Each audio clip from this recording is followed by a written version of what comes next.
So hello everyone, welcome to this channel. তো একটা সত্যি কথা আমি তোমাদের সাথে শেয়ার করতে চাই, এবং এটা অনেকে শুনে হয়তো রেগে যাবে যে দাদা তুমি এটা কি করছো, দাদা ওপেনলি ডিমোরালাইজ করছো, 10 দিন বাকি পরীক্ষার। বাট এটা সত্যি কথা, ঠিক আছে? এখানে মানে ভুল কিছু নেই। সেটা হচ্ছে যে আজকে আমাদের হোয়াটসঅ্যাপ গ্রুপে প্রায় 500-600 জন স্টুডেন্ট আছে, আমাদের টেলিগ্রামে প্রায় 1,500-2,000 স্টুডেন্ট আছে। তো অনেকে সেখানে ড্রপার আছে, অনেকে আবার ফ্রেশ ক্যান্ডিডেট আছে। তো আমি একটা ব্যাপার যেটা প্রতি বছর নোটিস করি সেটা হচ্ছে যে যারা অ্যাকচুয়ালি ডাব্লিউবিজেতে আন্ডার 1000 বা আন্ডার 500 মানে একটা ডিসেন্ট র্যাঙ্ক আনে আর কি, সোজা কথায় যাদবপুরে তো সবাই চান্স পায় না, 1,500 থেকে 2,000 স্টুডেন্ট চান্স পায়।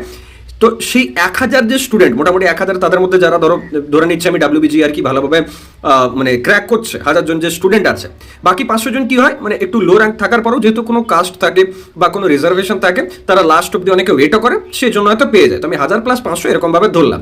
তো এই যে 1,000 জন যারা স্টুডেন্ট আছে না, তারা কিন্তু মোস্টলি মানে 80-90% তুমি যদি তাদের সাথে কথা বলো, যারাই আর কি ডাব্লিউবিজি 2023, 24, 25 এগুলো ক্র্যাক করে এসছে, তাদের মধ্যে 80-90% কিন্তু তুমি এটাই শুনবে যে আমি নিট কোয়ালিফাইড, বা আমি নিটের জন্য পড়ছিলাম, বা আমার নিটে ডিজায়ার্ড কলেজ আসেনি, ডিজায়ার্ড র্যাঙ্ক আসেনি, বা আমি যেই অ্যাডভান্স দিয়েছিলাম বাট আমার অতটা ভালো কলেজ আসেনি, আমি যে আইআইটি পাচ্ছিলাম, যে এনআইটি পাচ্ছিলাম সেটা লোয়ার র্যাঙ্কের ছিল, তো তাই আমি বাধ্য হয়ে যাদবপুর এলাম। মানে এটা কিন্তু 80-90% কেসেসে দেখা গেছে।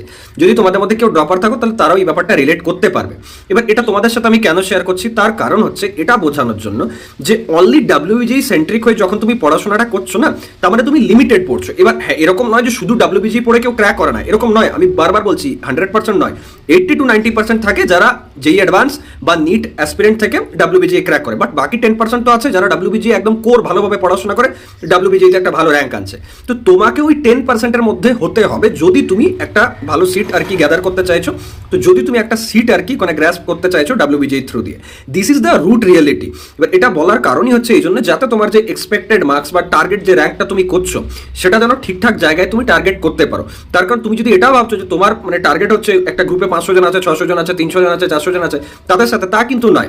অ্যাকচুয়ালি যারা ক্র্যাক করে তারা তো পরে আসে, মানে তারা এই এরিয়াটাতে পরে আসে, তারা এখন কেউ এই ডাব্লিউবিজি গ্রুপে হয়তো ডাব্লিউবিজির কোনো কোশ্চেন সলভ করছে বা জিজ্ঞাসা করছে what is your target score, ball create করছে, তারা কিন্তু এখানে নেই। আমি তোমাকে গ্যারান্টি দিয়ে বলে দিচ্ছি, তুমি ডাব্লিউবিজি যখন রেজাল্ট বেরোবে না, আমার এই কথাটা মিলিয়ে নিও, বা যারা ড্রপার আছে তারা মিলে মানে বুঝতেও পারছে যে হ্যাঁ দাদা তুমি ঠিক বলছো না ভুল বলছো। তো বেটার হচ্ছে এটাই যে নিজের যে কম্পিটিটিভ এনভায়রনমেন্টটা সেটাকে কিন্তু আন্ডার এস্টিমেট কেউ করবে না। শুধু এটা ভাববে যে এদের সবার মধ্যে যদি আমার এইচএসে ভালো মার্কস আছে, বা আমি ঠিকঠাক আর কি কোশ্চেনের অ্যান্সার দিতে পারছি গ্রুপে, বা আমি ওয়ান শটগুলো দেখছি রেগুলার, আমি অ্যান্সার করছি, তার মানে এটা নয় যে আমি শুধু এখানে কম্পিটিশন আছি। বাকি যারা আছে তারা হয়তো এখন আন্ডারগ্রাউন্ড হয়ে আছে, শর্ট অফ, তো তারাও কিন্তু আছে কম্পিটিশনে। So have the mindset. I hope যা কিছু বললাম বুঝতে পেরেছো। এগুলো একটু মানে লাইক অড কথাবার্তা, বাট তোমাদের হেল্প করবে পরীক্ষা অবধি বা পরীক্ষার পরও।